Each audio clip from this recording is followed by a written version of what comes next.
Hi, everyone. I know we have several members attending the meetings who need to be promoted to panelists, and our host from TUSD had to step out for a minute. So when they return, we'll be able to get our board members into the meeting.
All right, Jonathan's back. Thank you. Yeah, we have several of our board members who need to be promoted to panelists.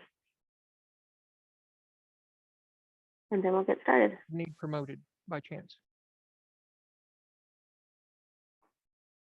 If we need Tron, Lee Jones, Julie Thomas, Penny Gippens.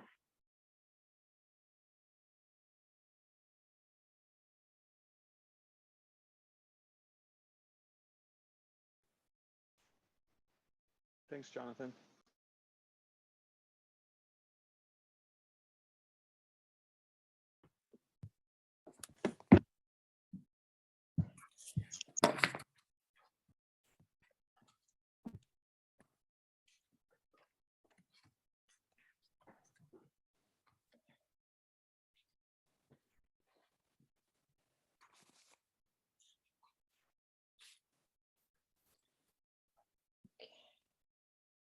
So I can't, let's see, I can check here.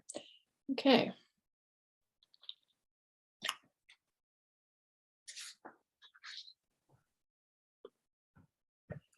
So it's Wednesday, February 29th, and I'd like to call to order this meeting of the Monroe County Stormwater Management Board.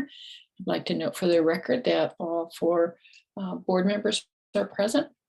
So as we get started, I'd like to call for any public input for items that are not on our agenda. And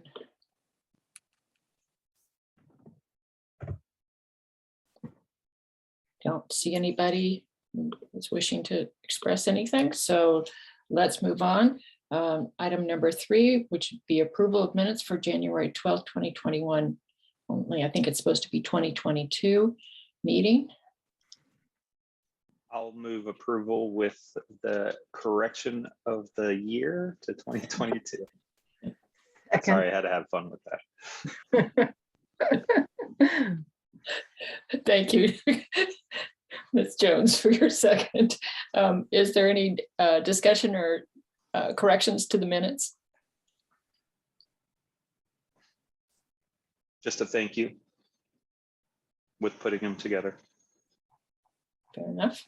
Fair enough. Is there any public comment on the minutes? Do we take public comment on the minutes? No, not typically. Okay, thanks. Okay, then there's no discussion. Ms. Clatonia, would you please call the roll? Sure. Jones, Yes, Thomas, I'm going to abstain since I missed the meeting. Enright Randolph, Yes. Gippens, Yes. That motion passes 3-0 with 1 abstention. Next on the agenda is stormwater expenditure reports for January of 2022. Ms. Tatonia, would you like to take us through that?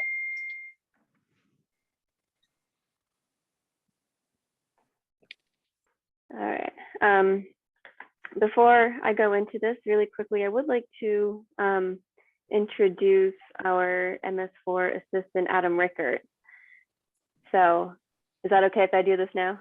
Yeah, I had it on my list of things to do too, so good, go ahead. Okay. So Adam started with us at the end of last year, filling the MS4 assistant role. And I drew him right into a few big projects, and really happy so far that we have him here with his experience. So he's on. Adam, I'll let you fully introduce yourself. Thank you. I'm glad to be here.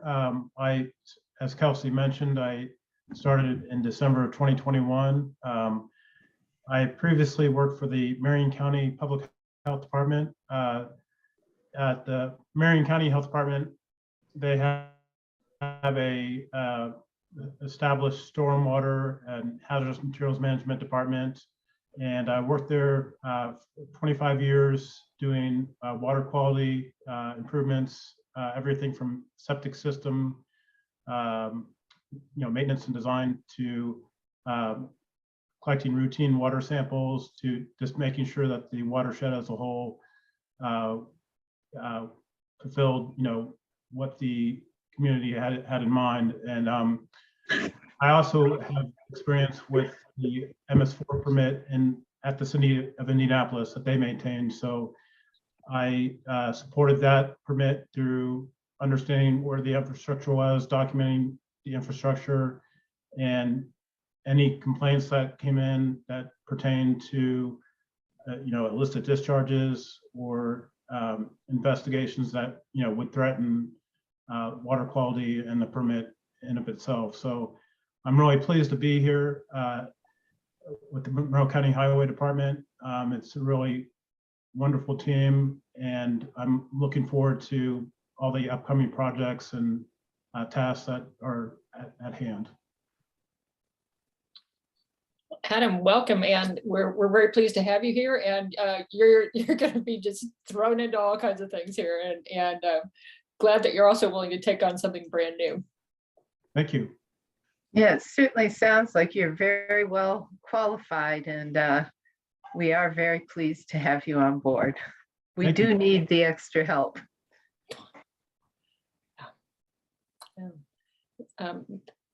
Tron, I'll say- or Julie?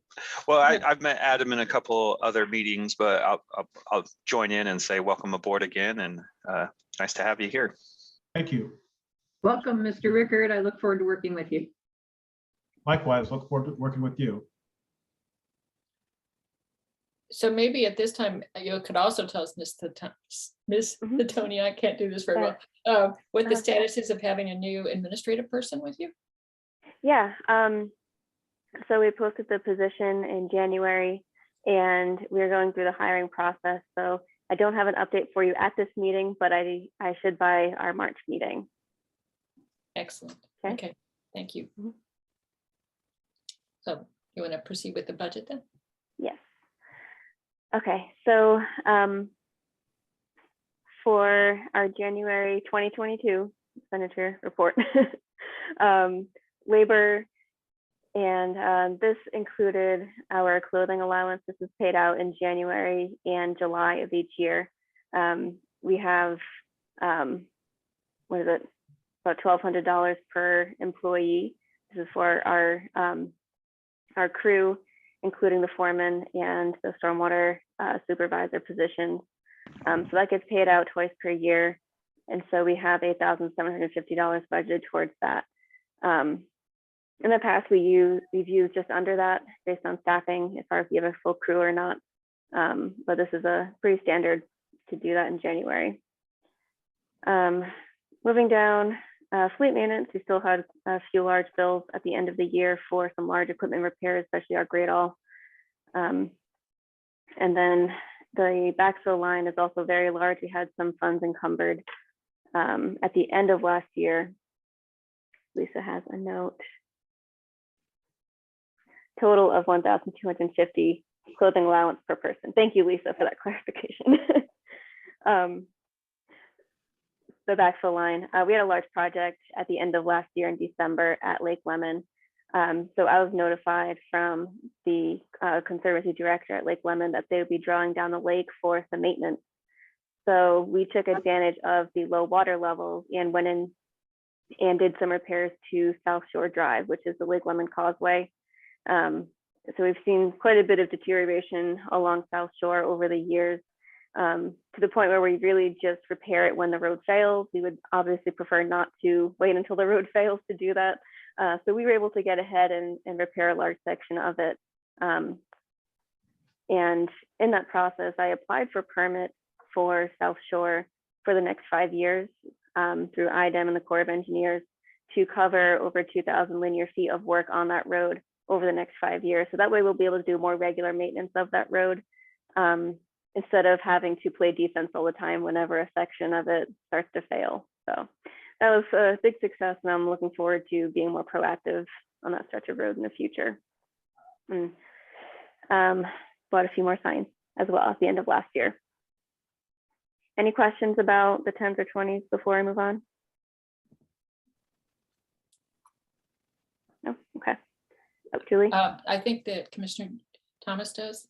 Yeah, actually, I just want to make a comment, and I really just want to say thank you for being proactive on South Shore Drive. I think that's really smart. I've noticed I commute through that area quite often, and I have noticed, you know, the roadway problems, and it's really good that you're staying on top of it. So I appreciate that. Thank you. You're welcome.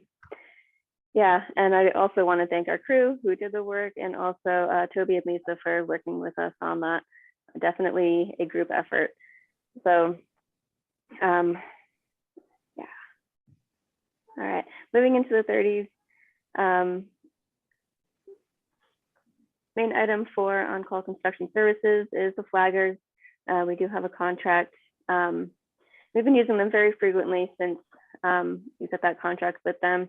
It is lower than in previous years, so we're able to save some money, but that is definitely a necessary part of our crew being able to do the work they do, is hiring those flaggers. Disposal fees, this is all going to be for street sweepings. They had some more at the end of the year. We still have quite a bit more of receipts to pay out, so you will see some more lingering from 2021 disposal fees, but that's all the street sweepings. Let's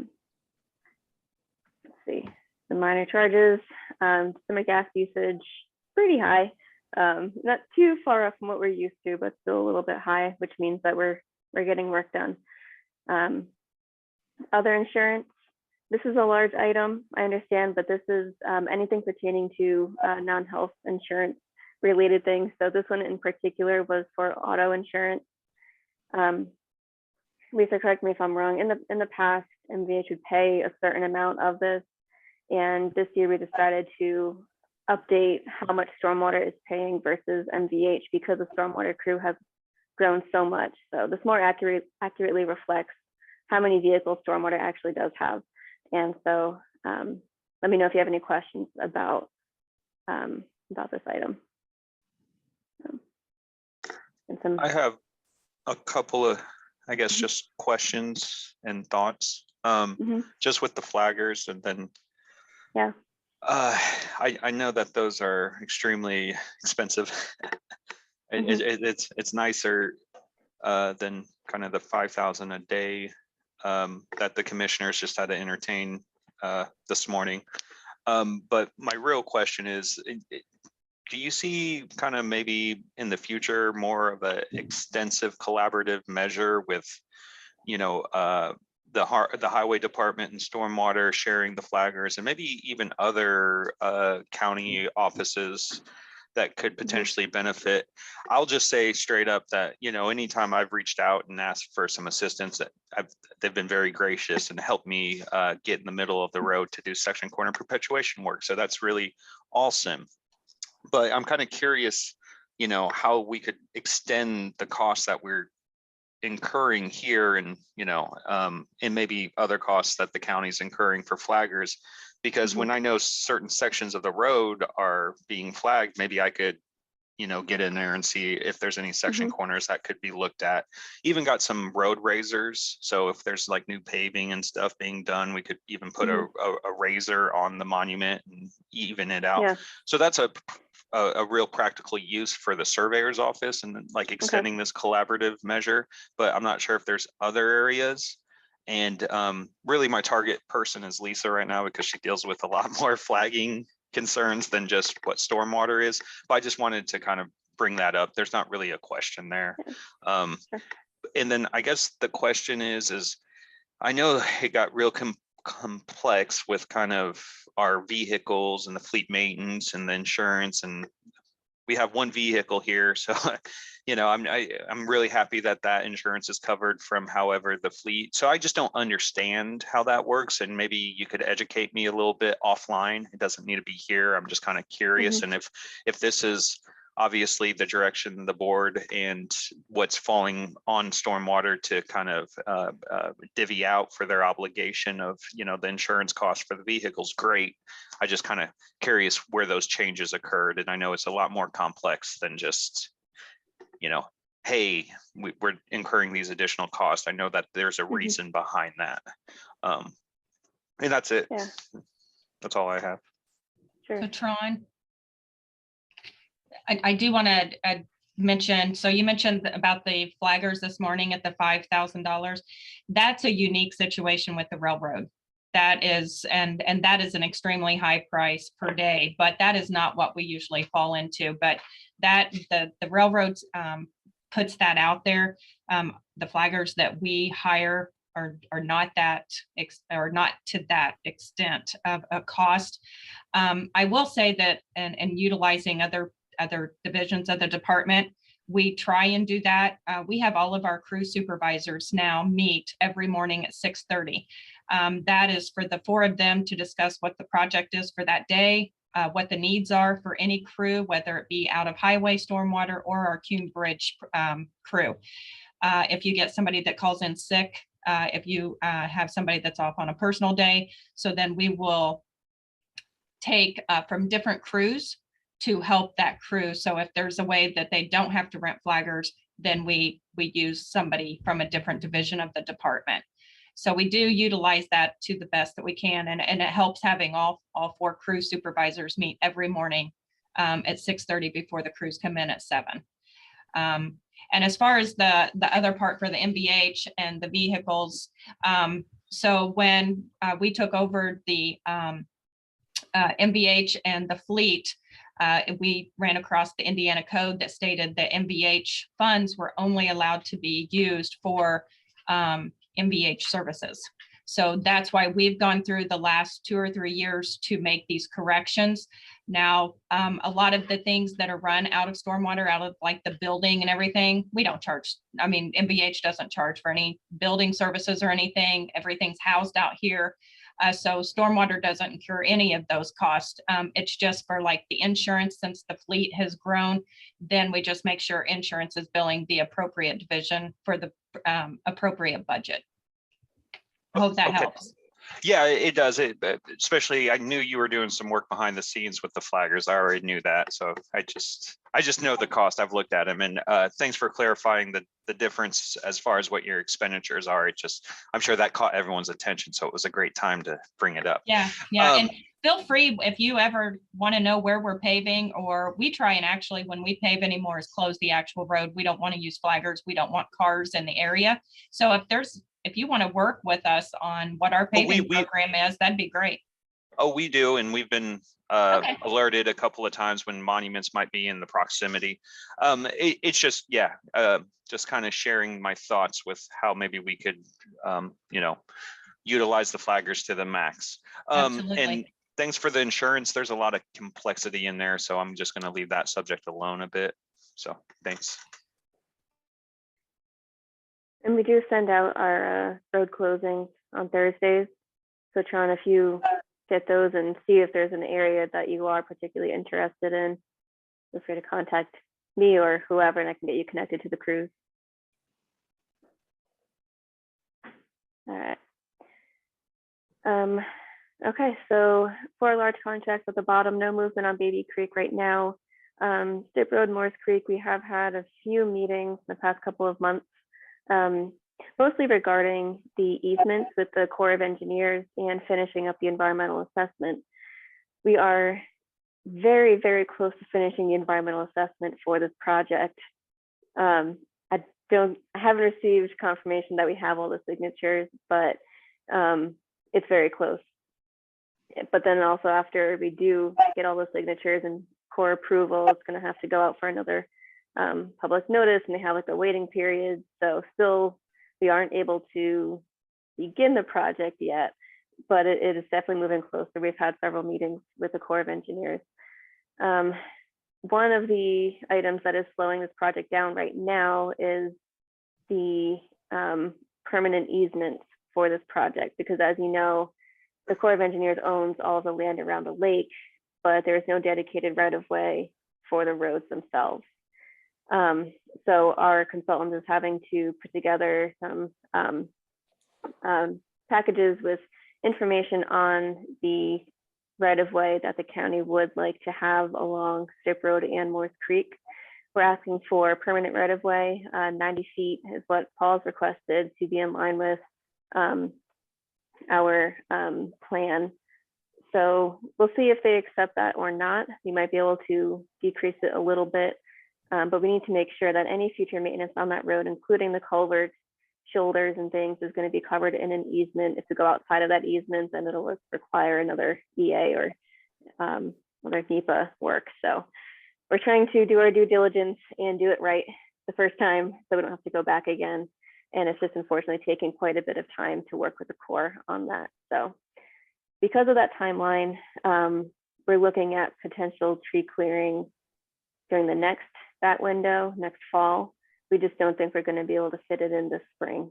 So we'll have a little bit of time. I would like to talk to you about the tree removal in that area and potential planting plan. Since no mitigation was required for the tree removal, we would still like to put a little bit of extra money towards a good replanting plan so that it's not too much of a surprise for folks when we have to remove quite a bit of trees.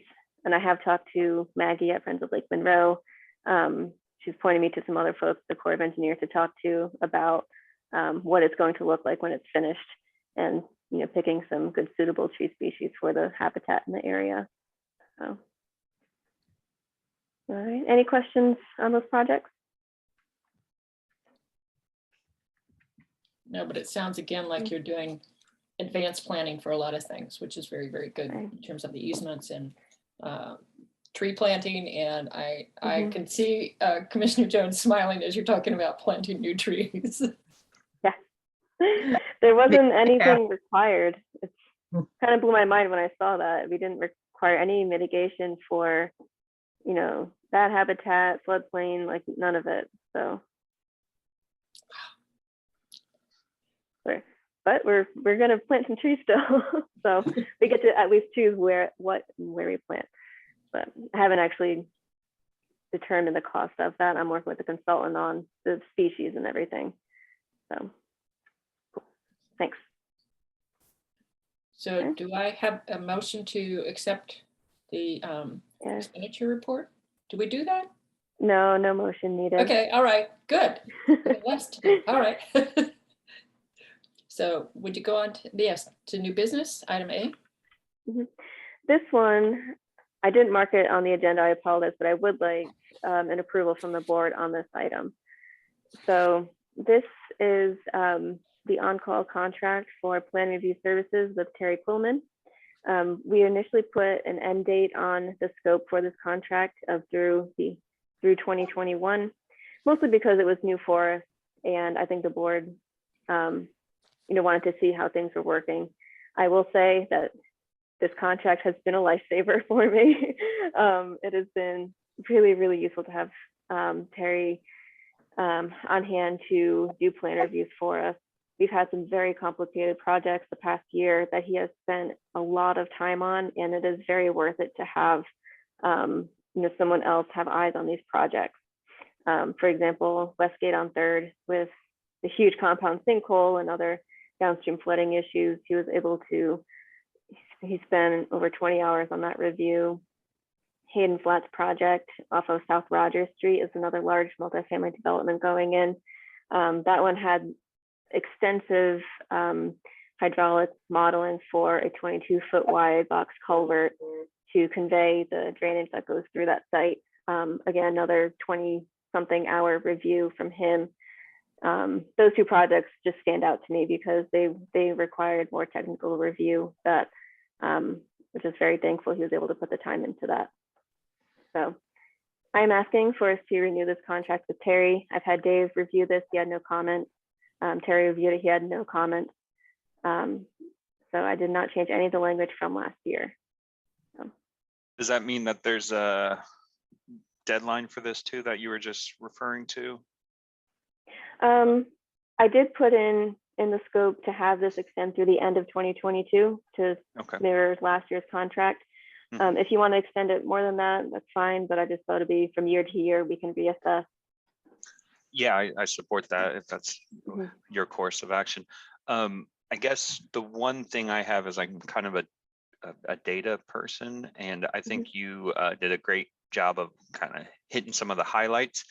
It'd be interesting just kind of how this service agreement is being utilized, like, you know, tracking just a bit to kind of see how much we ended up paying out for this service and how many different projects that they reviewed. And then also I remember, and we never moved forward, of having kind of another consultant in our back pocket. I think that is still something we should entertain. Oh, we do? Okay, I wasn't sure if we ever got that fully approved with the Christopher Burke. Yep. Oh, we did. Okay. We do have a contract. Yep. I did. Yep. We do have a contract with Christopher Burke Engineering.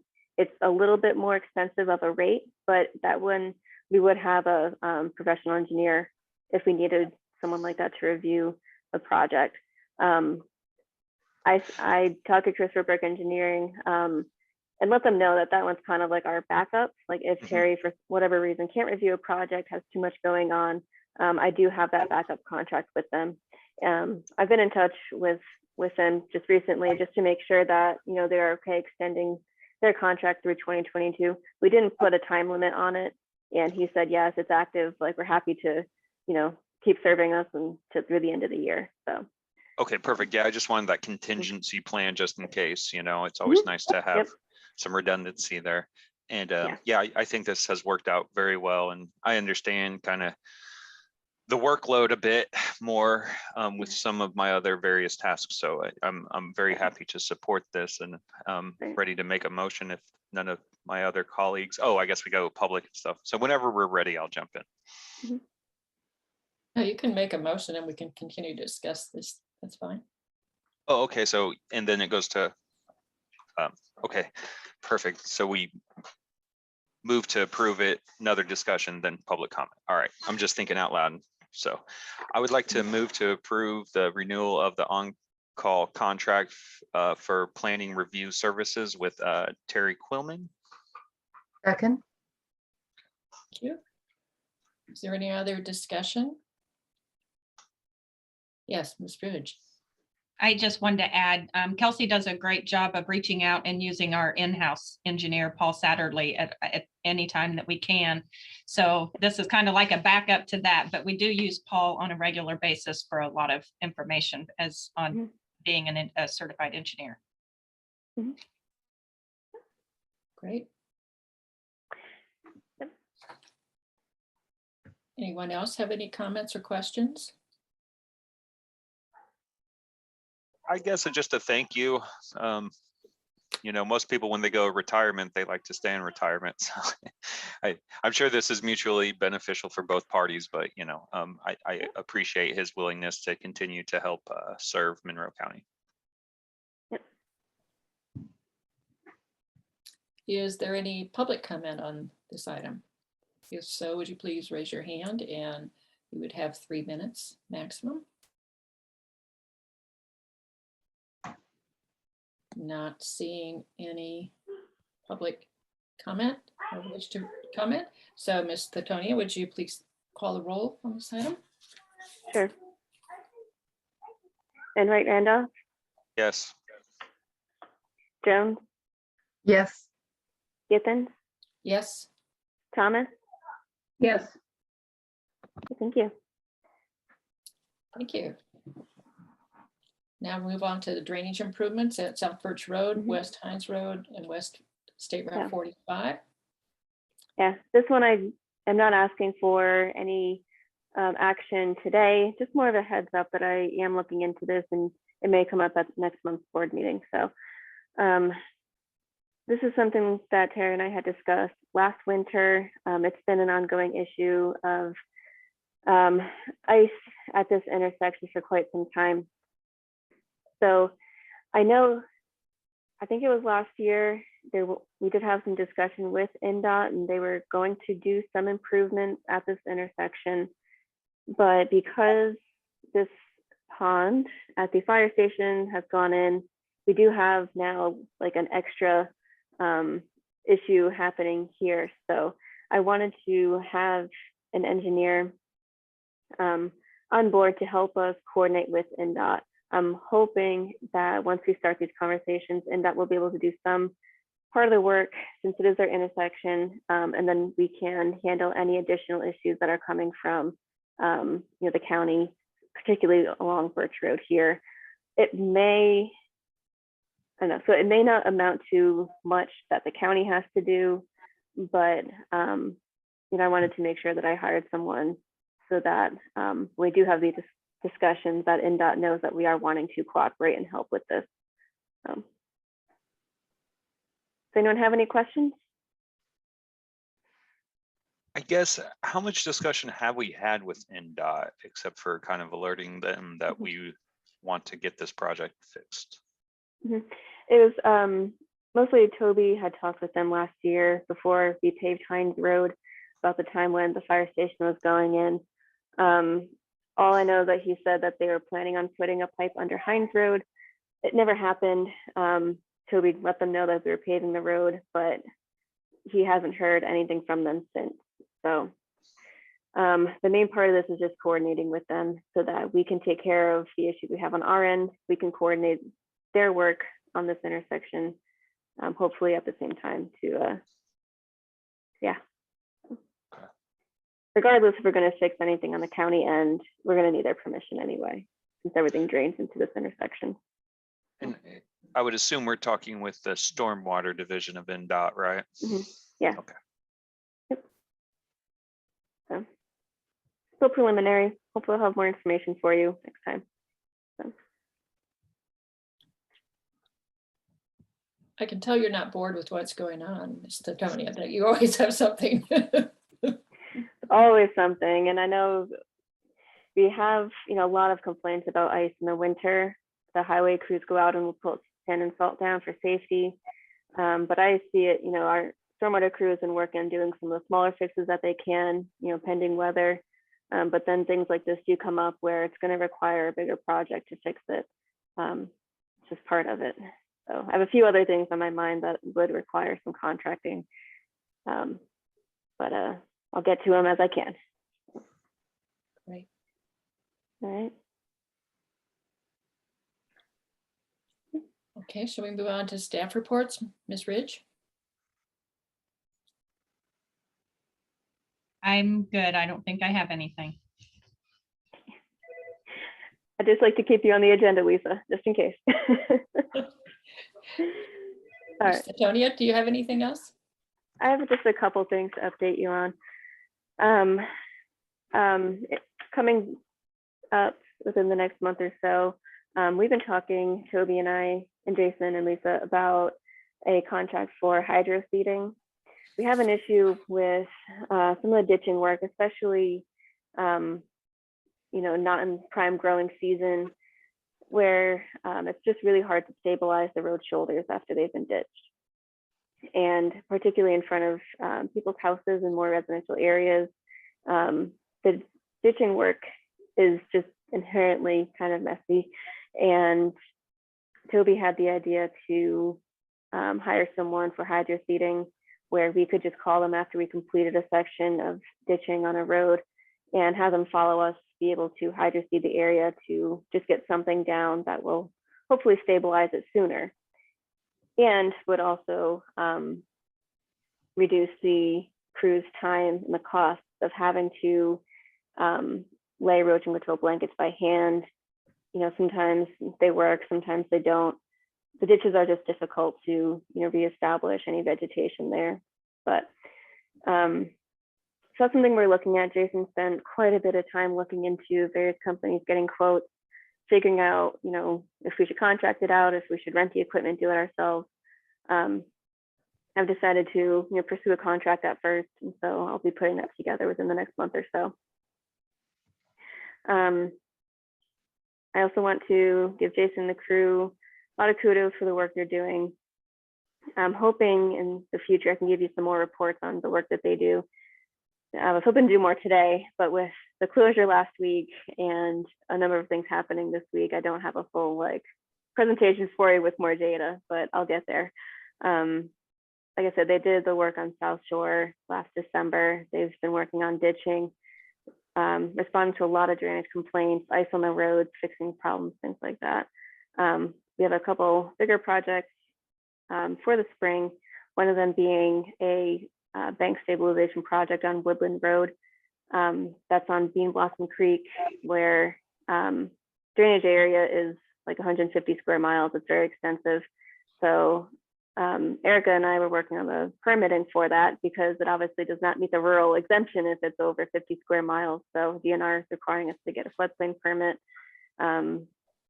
So I'm nearing the end of that permitting process, thankfully. And so once we get all the agency approvals, we'll work on that this spring. Some of the other stuff that our staff are working on, myself, Adam, and Erica are going to produce a stormwater drainage conference tomorrow. We hope to gain some more insight into implementation of items, new general permits. So both the MS4 general permit and the construction stormwater general permit have been released, but we're in this weird waiting period where they haven't given us any guidance at all, unfortunately. So the clock hasn't started ticking yet, but it will soon. So there are a number of things we're going to have to do once the general permit is officially, you know, active. One of the big things is updating our water quality characterization report for the MS4 and our stormwater quality management plan, which is like our MS4 implementation. So the water quality characterization report was something that Todd and everyone else had worked on when he first became an MS4. So that was 2005-ish. It hasn't been updated since then. And so the state is now requiring us to provide an update on that. We don't need to collect any new data, but just update it with any water quality data that has come up in the past 15 or so years. So our two graduate CFLOs are helping me with that project. So I'm really excited for that. We only have 6 months to do that from when the new general permit was released. So I need to do that this spring. Let's see. I'm also doing the cartograph administration certification. So hoping to learn a bit more about the workings of cartograph, our asset management software. And something that, you know, Laura said she had done it a while ago. I'm hoping that we can just get some more information on that and how we can integrate it with ArcGIS, being able to work with Jared on that. So I'm excited to learn some stuff.